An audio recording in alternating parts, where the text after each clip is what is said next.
এখন ক্রাইমের যে সত্য ঘটনাটা শুরু করছি সেটা মহারাষ্ট্রের একটা সত্য ঘটনা। মহারাষ্ট্রে 2016 সালে এক অদ্ভুত ঘটনা ঘটেছিল। সেটা ছিল মহারাষ্ট্রে একজন রিটায়ার্ড টিচার, যার নাম নামদেব সিন্দে। তার ফ্যামিলিতে ছিল তার ছেলে, তার মেয়ে আর তার স্ত্রী। ছেলে একজন সফটওয়্যার ইঞ্জিনিয়ার, সে চেন্নাইতে থেকে কাজ করত, আর তার মেয়ে নবী মুম্বাইতে একজন ইন্সপেক্টর ছিল।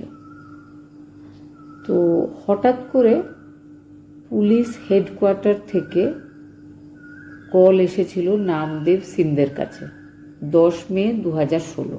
তাকে জানানো হয়েছিল যে আপনার মেয়ে কাউকে কিচ্ছু না জানিয়ে এপ্রিল মাস থেকে অফিসে আসছে না, আপনার এই ব্যাপারে কিছু জানা আছে কিনা। তো ভদ্রলোক তো খুব অবাক হয়েছিলেন, কারণ যেহেতু মেয়ে একজন পুলিশ ইন্সপেক্টর, রেগুলার তার সাথে তার কথা হতো না। বেশিরভাগ সে মহারাষ্ট্রের বিভিন্ন শহরে থেকে কাজ করত, তো মাঝে মধ্যে মেয়ে বাড়ি আসতো বা তিনি নিজের স্ত্রীকে সঙ্গে করে মেয়ের কাছে যেতেন। মেয়ে ম্যারেড, মেয়ের একটা মেয়েও ছিল। তো সে হঠাৎ করে অফিসে যাওয়া বন্ধ করেছে, তবে বাড়ির লোকজন কেউ কিছু জানতো না। এবার ভদ্রলোক চিন্তায় পড়েছিলেন, নিজের ছেলেকে চেন্নাইতে কল করে ব্যাপারটা জানিয়েছিলেন। তো ছেলে বলে যে চিন্তা করার কোনো দরকার নেই, আমাকে মাঝে মধ্যে মেসেজ করে দিদি। তো সে আমাকে জানিয়েছে যে উত্তরাখণ্ডের একটা মেডিটেশন ক্যাম্পে সে যাবে, আর যখন যাবে তখন সে ফোন সুইচ অফ রাখবে। তো সেই জন্যই হয়তো সে মেসেজ করছে না বা কল করছে না, কিন্তু চিন্তা করো না, সে ঠিক আছে। তো এদিকে কিন্তু মা বাবাকে আশ্বস্ত করেছিল, নিজে একটু চিন্তায় ছিল। তো সে বাড়ি এসেছিল, বাবা মায়ের সাথে দেখা করেছিল। দেখা করার পর সে গেছিল দিদির অফিস নবী মুম্বাইতে। সেখানে গিয়ে সে জানতে পেরেছিল যে হ্যাঁ, সত্যি তার দিদি অফিসে আসছে না। এবার অফিস থেকেই সে জানতে পেরেছিল যে তার দিদির সাথে একজন পুলিশ ডিপার্টমেন্টের বড় অফিসার অভয় কুরেন্দেকর, তার সাথে তার দিদির খুব ভালো রিলেশন, এবং তার আন্ডারেই দিদি কাজ করে বেশিরভাগ সময়। তো তার কাছে একটু খোঁজ নিতে। অশ্বিনী সিন্দে, যে হারিয়ে গেছে, সেই ইন্সপেক্টরের ভাই আনন্দ সিন্দে, সে অভয় কুরেন্দেকরের সাথে দেখা করেছিল। অভয় কুরেন্দেকর ছেলেটাকে নিশ্চিন্ত করেছিল, বলেছিল একদম চিন্তা করার দরকার নেই, সে উত্তরাখণ্ডের মেডিটেশন ক্যাম্পে রয়েছে। মেডিটেশন ক্যাম্পে থাকার সময় ফোন ইউজ করাটা বারণ আছে, সেই জন্য হয়তো সে করছে না, তুমি নিশ্চিন্তে বাড়ি যাও, সব ঠিক আছে। পুলিশ বিভাগের একজন বড় অফিসার তাদেরকে আশ্বস্ত করেছিল, সেই জন্য সে নিশ্চিন্ত হয়ে বাড়ি চলে গেছিল। কিন্তু আবারও 2-4 দিন যখন কাটে, তার চিন্তা বাড়ছিল। সে যেখানে তার দিদি ঘর ভাড়া নিয়ে থাকে সেই এরিয়াতে যায়। সেখানে আশেপাশের লোকজনের কাছে জিজ্ঞেস করলে তারা সবাই বলেছিল এপ্রিল মাস থেকে তার দিদিকে আর দেখা যায়নি। এই কথাটা শোনার পরে সে ওই বাড়ির যে মালিক, যে বাড়িতে তার দিদি থাকে, তার সাথে কথা বলে। তো সে বলেছিল যে তোমার দিদি এপ্রিল মাসের ভাড়াটা আমাকে দেয়নি, এই পর্যন্ত কিন্তু কখনো সে এমন করেনি। সে একদম ডেটে যেখানেই থাকুক ভাড়াটা অবশ্যই পাঠিয়ে দেয়। এবারে এমন কেন হলো, সেই জন্য আমিও তোমার দিদির ব্যাপারে একটু চিন্তায় আছি। অভয় কুরেন্দেকর নামের যে অফিসার রয়েছে তার দিদির সাথে, তার সাথে তোমার দিদির একটা ভালো সম্পর্ক, আমাদের এটাই মনে হয়। উনি প্রায় তোমার দিদির কাছে আসেনও, ওনার কাছে তুমি খবর নাও। এবার ছেলেটা নিজের বাড়ি আসে। আসার পরে এপ্রিল মাসে তার দিদি তাকে যে মেসেজগুলো করছিল এগুলো সে ভালো করে বারবার দেখতে থাকে। দেখলে তার মনে হয় তার দিদির যে মেসেজ লেখার স্টাইল, সেই প্যাটার্নটা চেঞ্জ হয়েছে এপ্রিল মাসের পরে। এবার তার মনে হয় যে না, চিন্তার সন্দেহের কিছু না কিছু একটা বিষয় আছে। তারও মনে হয়েছিল এই অভয় কুরেন্দ্রকর কিছু হয়তো জানে, কারণ সে কেন চেষ্টা করছে যে পুলিশে যাওয়ার দরকার নেই, তোমার দিদি ঠিক আছে, এফআইআর করার কোনো দরকার নেই। নিখোঁজ ইন্সপেক্টর অশ্বিনী সিন্ধের ছোট ভাই আনন্দ সিন্ধে চলে গেছিল পুলিশ স্টেশনে, একটা এফআইআর করতে চাইছিল। সেখানে যাওয়ার পরে সে বুঝতে পারে যে তার এফআইআরটা নেওয়া হচ্ছে না, তাকে চেষ্টা করে তাকে বাড়ি পাঠিয়ে দেওয়ার চেষ্টা করা হচ্ছে। আর তারা পুলিশ বিভাগের বা ওই অফিসে সেই সময় যে ছিল সবাই মিলে চেষ্টা করছে যে তুমি নিশ্চিন্ত হয়ে ফিরে যাও, তোমার দিদি ঠিক আছে, টাইমলি চলে আসবে। তখন আনন্দের মনে হয় যে পুলিশ বিভাগের একজন কর্মচারী, সে নিখোঁজ হয়েছে, পুলিশ বিভাগেরই তো উচিত উইদাউট এনি এফআইআর তাকে খোঁজার চেষ্টা করা। তো তারা এমনভাবে তাকে নিশ্চিন্ত করে বাড়ি ফিরতে বলছে কেন? কোনোভাবেই যখন তার কমপ্লেনটা নেওয়া হয়নি, সে সিএম অফিসে চিঠি লিখেছিল, সেই সঙ্গে হাইকোর্টের দ্বারস্থ হয়েছিল। শেষ পর্যন্ত 14 জুলাই 2016 তার দিদি অশ্বিনী সিন্ধের মিসিং কমপ্লেনটা করে ফেলা হয়। সে যেখানে তার দিদি ভাড়া থাকতো সেই বাড়িতে আবারও যায়, পুরো রেন্ট যেটা বাকি ছিল সেটা দেয়, ওনারের কাছে পারমিশন নিয়ে সেই ফ্ল্যাটের তালা ভাঙে, ভেতরে গিয়ে অনেক খোঁজাখুঁজি করার পরে তার যেগুলো খুব জরুরি এভিডেন্স হবে বলে মনে হয়, যেমন তার ল্যাপটপ, তার একটা ডায়েরি যেটাতে সে কি করছে, কোথায় যাচ্ছে সব লিখে রাখতো, সেগুলো নিয়ে বাড়ি চলে আসে। অনেক চেষ্টা করার পর সে ল্যাপটপটাকে আনলক করে অন করে ভেতরের জিনিসপত্রগুলো দেখতে পায় বা পড়তে পারে। সে এবার দেখেছিল যে ওই ডায়েরিতে, ওই ল্যাপটপে প্রচুর প্রমাণ ছিল, যে প্রমাণ দেখলে বোঝা যায় যে তার দিদি এই যে নিখোঁজ হয়েছে এর পেছনে অভয় কুরেন্দ্রকরের হাত রয়েছে। কারণ ল্যাপটপে প্রচুর অডিও এবং ভিডিও ক্লিপ ছিল, যাতে সে দেখেছিল অভয় কুরেন্দ্রকর তার দিদিকে মারধর করছে, গলা টিপে দিচ্ছে ইত্যাদি। ডায়েরিতেও অনেক কিছু লেখা ছিল।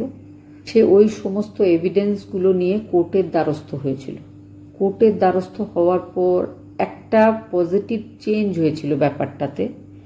এই পর্যন্ত এই যে অশ্বিনী সিন্ধের নিখোঁজ হয়ে যাওয়ার ব্যাপারটার ইনভেস্টিগেশন অফিসার যিনি ছিলেন, তাকে চেঞ্জ করে সঙ্গীতা সিন্ধে নামের অন্য একজন অফিসারকে এটার চার্জ দেওয়া হয়। তিনি এবার তদন্ত শুরু করেছিলেন। ডিসেম্বর 2017-তে কিন্তু সঙ্গীতা সিন্ধে অ্যারেস্ট করেছিল অভয় কুরেন্দ্রকরকে। যে সময় অভয় কুরেন্দ্রকরের ওপরে এই সন্দেহ বা এই পুলিশ কমপ্লেনটা করা হয়েছিল, তার মধ্যের অবস্থাতেই 2017 সালে তার অ্যারেস্ট হওয়ার কিছুদিন আগে তাকে প্রেসিডেন্ট পুলিশ মেডেল দেওয়া হয়। ভারতের রাষ্ট্রপতির তরফ থেকে পুলিশ বিভাগে ভালো কাজকর্মের জন্য প্রতি বছর কোনো না কোনো পুলিশ কর্মীকে এই পুরস্কার, এই মেডেল দেয়া হয়ে থাকে। যার উপরে এই ধরনের একটা পুলিশ কেস ছিল, তাও তাকে কেন এই পুরস্কারের জন্য নমিনেট করা হয় বা তাকে এই পুরস্কারটা দেওয়া হয়, সেটা কিন্তু সবার বোঝার বাইরে ছিল। যাই হোক, তাকে অ্যারেস্ট করা হয়, শুরু হয় তার জিজ্ঞাসাবাদ। তিনি যেহেতু নিজেও একজন পুলিশের জিজ্ঞাসাবাদের ব্যাপারগুলো, ধরনগুলো তার খুব ভালো জানা ছিল, কি বলতে হবে, কি বললে শাস্তি হতে পারে। তো সে সেই ব্যাপারগুলো এড়িয়ে যাচ্ছিল, একদম কিছুই বলছিল না, পুলিশের সহযোগিতা করছিল না। পুলিশ কিছুতেই তার মুখ খোলাতে পারছিল না। এবার পুলিশ ইনভেস্টিগেশনের যে অফিসার সঙ্গীতা সিন্দে, সে যে সময় অশ্বিনী হারিয়ে গেছিল সেই সময়কার ফোনের কল ডিটেল দুজনের বের করেছিল। কল ডিটেল, লোকেশন ইত্যাদি যখন বের করা হয় তখন দেখা গেছিল যে এপ্রিল মাসের যে সময় বা যেদিন থেকে অশ্বিনীকে আর পাওয়া যাচ্ছিল না, বাড়িতে সে কথা বলছিল না, সেই সময় 11 আর 12 এপ্রিল মাঝখানের যে রাত্রেবেলায় ইন্সপেক্টর অভয় কুরেন্দেকরের বসাই খাড়ি নামের একটা জায়গা, একটা নদীর ওপরে একটা ব্রিজে, তার লোকেশনটা ছিল 45 মিনিট। ব্রিজ যে যদি কোনো কাজে তিনি গিয়েও থাকেন, 45 মিনিট ধরে তিনি ওই ব্রিজের ওপরে কি করছিলেন, তিনি কেন গাড়ি নিয়ে চলে গেলেন না, বা সেদিন ওই এরিয়াতে তার ডিউটিও ছিল না, তিনি ছিলেন সেই সঙ্গে আরও দুটো মোবাইল সেম টাইমে সেই জায়গাটাতেই অ্যাক্টিভ ছিল। এই ব্যাপারটা পুলিশের মনে হয়েছিল একটা বড় ক্লু হতে পারে। আরও যে দুটো নম্বর ওই এরিয়াতেই অ্যাক্টিভ ছিল, সেটা ছিল একটা তার বন্ধু, অন্যটা তার ড্রাইভার কুন্দনকে অ্যারেস্ট করা হয়। কুন্দনের জিজ্ঞাসাবাদ হয়, আর বন্ধুর নাম ছিল মহেশকেও অ্যারেস্ট করা হয়। মহেশ কিন্তু কোনো পুলিশের লোক ছিল না, সে পুলিশের জিজ্ঞাসাবাদে খুব বেশিক্ষণ মুখ বন্ধ রাখতে পারেনি, সে কিন্তু মুখ খুলে দিয়েছিল। সে বলেছিল যে নিজের বন্ধু অভয়ের সঙ্গ দিয়েছে, অভয় অশ্বিনীকে মেরে ফেলেছিল, মেরে ফেলার পর তার শরীরের টুকরো টুকরো করে সেটাকে ফ্রিজে রাখা হয়েছিল। তারপরে সেই টুকরোগুলোকে লোহার ভারী বাটখারা দিয়ে বেঁধে বসাই খাড়ির ব্রিজের ওপর থেকে নিচে জলে ফেলে দেওয়া হয়েছিল। এই কথাটা যখন পুলিশ টিম জানতে পারে তখন আরও জিজ্ঞাসাবাদ শুরু হয়েছিল অভয় কুরেন্দেকরের, যে কেন তিনি হঠাৎ করে নিজের জুনিয়র একজন ইন্সপেক্টরের সাথে এই ধরনের ঘটনা ঘটিয়েছেন। এবার পুরো যে গল্পটা সামনে এসেছিল সেটা এখন বলব। 2000 সাল থেকে অশ্বিনী চেষ্টা করছিল পুলিশ ডিপার্টমেন্টে চাকরি পাওয়ার, কিন্তু অনেক চেষ্টার পরও তার যখন চাকরি হচ্ছিল না, 2005-এ তার বিয়ে দেওয়া হয়েছিল। রাজু গোরে নামের এক ভদ্রলোকের সাথে তার বিয়ে হয়েছিল। 2007 সালে তার চাকরি হয়েছিল। বিয়ের পরে সে রাজু গোরেকে বলেছিল যে সে নিজের পড়াশোনা কন্টিনিউ চালিয়ে যেতে চায়। রাজু গোরেও বলেছিল যে পড়াশোনা করার জন্য যা হেল্প দরকার সে নিজের ওয়াইফকে করবে। ওয়াইফ যেহেতু চাইছে পুলিশে যোগ দিতে, তো তার জন্য যা যা দরকার রাজু গোরে সেই ব্যবস্থাগুলো করেছিল। বিয়ের পরেও অশ্বিনী পড়ালেখা ছেড়ে দেয়নি, সে প্রচুর চেষ্টা করার পর তার চাকরি হয়ে গেছিল 2007 সালে। 2010 সালে তার এক মেয়ে হয়েছিল। সুখের জীবন ছিল তাদের, তবে হাজব্যান্ড ওয়াইফ বাচ্চা কখনোই তারা একসাথে থাকেনি। যেহেতু পুলিশ ডিপার্টমেন্টে কাজ ছিল, 2 বছর 3 বছর ছাড়া অশ্বিনী সিন্দের ট্রান্সফার হতে থাকতো। মাঝে মধ্যেই সে হাজব্যান্ডের কাছে এসে থাকতো, কখনো হাজব্যান্ড আর মেয়ে তার কাছে গিয়ে থাকতো। এইভাবেই চলছিল। 2012 সালে তার একজন সিনিয়র অফিসার অভয় কুরেন্দেকরের সাথে দেখা হয়েছিল একটা কেসের সময়। দুজন একই অপরাধী দলকে অ্যারেস্ট করার জন্য বা ধরার জন্য গেছিল। যখন তাদেরকে ধরা হয়েছিল তাদের কাছে যে টাকাটা পাওয়া গেছিল সেটা ছিল 1,25,00,000 টাকা, যেটা কিন্তু রিপোর্ট লেখার সময় অভয় কুরেন্দেকর নামের অফিসার টাকাটাকে অনেকটা কম করে লিখেছিলেন, আর সেটার সাক্ষী দিয়েছিল তার জুনিয়র যে ইন্সপেক্টর অশ্বিনী। তার এই ভুল কাজে তার সঙ্গ দিয়েছিল অশ্বিনী। তারপর থেকেই তাদের দুজনের আলাপ হয়।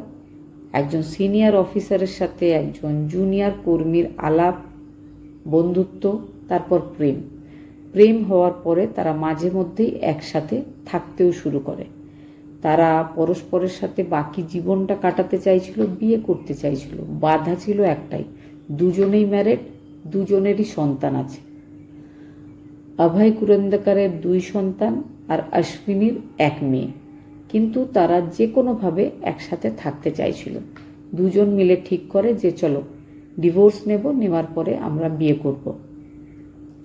অশ্বিনী ডিভোর্সটা নিয়েছিল, কারণ অশ্বিনীকে অভয় নামদেব 100 টাকার স্ট্যাম্প পেপারে লিখে দিয়েছিল সে এখন লিভ ইনে থাকছে, তবে সে খুব তাড়াতাড়ি ডিভোর্স নিয়ে বিয়ে করবে অশ্বিনীর সাথে। তবে অশ্বিনী নিজের হাজব্যান্ডকে বলেছিল যে সে তার সাথে আর থাকতে চায় না।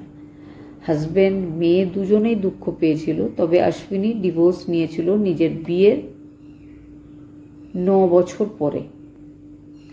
ডিভোর্স হওয়ার পরে সে অভয় কুরেন্দ্রকারের সাথে লিভ ইনে থাকতে শুরু করেছিল, কিন্তু নিজের বাড়ির লোকজনকে বলেনি যে সে ডিভোর্স নিয়েছে। যখনই তার বাবা মা মেয়ের সাথে দেখা করতে আসতো, মেয়ে ছুটি নিয়ে নিজের হাজব্যান্ডের বাড়িতে এসে থাকতে শুরু করত। নিজের মেয়ের সাথেও তার দেখা হয়ে যেত। হাজব্যান্ড এতটাই ভালো মানুষ ছিল যে যেহেতু স্ত্রী তাকে বলেছিল এই ব্যাপারটা তার বাড়িতে না বলতে, সে কিন্তু তার বাড়িতে বলেওনি। সে কোনোদিন বিয়েও করেনি। নিজের ওই মেয়েকে বড় করাটাই তার জীবনের একমাত্র উদ্দেশ্য মেনে নিয়েছিল। এখনও সে নিজের মেয়েকে নিয়েই থাকে। যাই হোক, তারপরে অশ্বিনী সিন্দে এক সময় বুঝতে পারে যে তার ডিভোর্স নেওয়াটা ভুল হয়েছে, কারণ অভয় কুরেন্দ্রকার কিন্তু কিছুতেই তাকে বিয়ে করতে চাইছিল না, ডিভোর্স তো নিচ্ছিলই না। দুজনের মধ্যে ওই থেকেই ঝামেলার সূত্রপাত হয়। মাঝে মধ্যেই এবার অভয় তার উপর হাত তুলতে শুরু করে। কিছুতেই বিয়েটাও সে করছিল না। ভবিষ্যতেও যে বিয়ে হবে এমন কোনো আশা দেখতে পাচ্ছিল না অশ্বিনী সিন্দে। শেষ পর্যন্ত তাদের দুজনের মধ্যে প্রচণ্ড তিক্ততা শুরু হয়েছিল। দুজন দুজনের সাথে কথাও বলছিল না কিছুদিন ধরে। ইন্সপেক্টর অভয়ের মনে হচ্ছিল যে এইভাবে ছেড়ে দিলে চলবে না। এই মেয়েটা পরবর্তীকালে তার জন্য অনেক রকম ঝামেলা সৃষ্টি করতে পারে, তাই তাকে শেষ করে দেওয়াটাই ঠিক হবে। তিনি এপ্রিল মাসের সেই দিন ডেকেছিলেন নিজের প্রেমিকাকে যে এসো আমরা একসাথে দিন কাটাবো, আর এবার আমি ভেবেছি যে না, তোমার সাথে কথা না বলে একদমই থাকা যাবে না, আমি নিজের স্ত্রীকে অবশ্যই ডিভোর্স দেব। এই কথাটা শুনে অশ্বিনীর খুব ভালো লাগে। অশ্বিনী চলে যায় অভয়ের বাড়িতে। সেখানে তারা দুজনেই ছিল। হঠাৎ করে রাত্রেবেলায় তাকে শ্বাসরোধ করে মেরে ফেলা হয়। মেরে ফেলার পর তার শরীরের টুকরো করা হয়। টুকরো করার পর ফ্রিজে সেগুলোকে রেখে দেওয়া হয়। 2 বন্ধুকে এই সমস্ত কাজ করার পরে ডেকে নিয়েছিল অভয়। ছোটবেলার বন্ধু, সে সঙ্গ দিতে এসেছিল। আর ড্রাইভার তো মালিক যেটা বলবে সেটা করাই তার ডিউটি, তো সে করবে বলেছিল। 3 জনে মিলে এই সমস্ত কাজগুলো করে। এবার তার যে ড্রাইভার, সে বারবার গিয়ে ভারী ভারী বাটখারা কিনে আনে। পরবর্তীকালে কিন্তু সেই যে দোকান যেখান থেকে সে বাটখারা কিনে এনেছিল, সেই দোকানের সিসিটিভি ফুটেজ বা দোকানদারের যে বয়ান সবটাই পাওয়া গেছিল। সেই বাটখারাগুলো কিনে আনা হয়, বডির সাথে বাটখারা ভালো করে বাঁধা হয়। তারপরে বাসাই খাড়ির ব্রিজের ওপরে গিয়ে 3 বন্ধু মিলে ওই বডিগুলোকে জলে ফেলে দিয়েছিল। আর সে ছিল একজন পুলিশ কর্মী, তো রাস্তাতেও কোনো উত্তর কাউকে দিতে হয়নি, ইচ্ছা মতো নিজের কাজ করেছিল। তারপর থেকে তার যে গার্লফ্রেন্ডের মোবাইল ফোনের সিম, সেটা সে বের করে নিয়েছিল, অন্য একটা ফোনে লাগিয়েছিল। এদিকে তার গার্লফ্রেন্ডের ভাইকে মেসেজ দিচ্ছিল, মেসেজ দিয়ে যাতে ব্যাপারটা অনেক দিন কেটে যায় সেই চেষ্টাই করছিল। সমস্ত ব্যাপারটা জানাজানি হওয়ার পরে বডি উদ্ধারের জন্য অনেক চেষ্টা করা হয়। প্রথমে ডুবুরি, তারপরে নৌসেনারও সাহায্য নেওয়া হয়েছিল, কিন্তু বাটখারাগুলো পাওয়া গেলেও বডির কোনো অবশেষ পাওয়া যায়নি। সেই জন্য ভাবা হচ্ছিল যে হয়তো বডির শেষাংশগুলো না পাওয়া গেলে অভয় কুরেন্দ্রকর আর তার দুজন সহযোগী তাদেরকে হয়তো সাজাটা দেওয়ানো যাবে না। তবে তেমনটা হয়নি। 21 এপ্রিল 2025 সালে অভয় কুরেন্দ্রকরকে আজীবন কারাদণ্ডে দণ্ডিত করা হয়েছিল হাইকোর্ট থেকে। আর তার যে দুজন সহযোগী, একজন ড্রাইভার কুন্দন আর অন্যজন তার বন্ধু মহেশ, দুজনকে 7 বছরের কারাদণ্ড দেওয়া হয়েছিল। কিন্তু যে সময় সাজা ঘোষণা করা হয় তার আগেই তাদের জেল খাটা হয়ে গেছিল। সেই জন্য তাদের দুজনকে সাজা ঘোষণার পর ছেড়ে দেওয়া হয়েছিল। কারণ তারা শুধু প্রমাণ লোপাটে সাহায্য করেছিল, তারা হত্যা বা শরীরের টুকরো করাতে কোনো অংশগ্রহণ করেনি। অন্যদিকে যে বাড়িটাতে ওই ঘটনা ঘটিয়েছিল অভয় কুরেন্দ্রকর, সেই বাড়িটাতে পরে ধুয়ে পরিষ্কার করা হয়েছিল, দেওয়ালে আলাদা রঙও করে ফেলা হয়েছিল। কিন্তু উন্নত টেকনোলজির সাহায্যে রঙের তলায়ও রক্তের দাগ টেকনোলজি বের করতে পেরেছিল, যার জন্য শাস্তিগুলো দেওয়ানোতে অনেকটাই হেল্প হয়েছিল। এখন অভয় কুরেন্দ্রকর নবী মুম্বাইয়ের জেলে রয়েছে।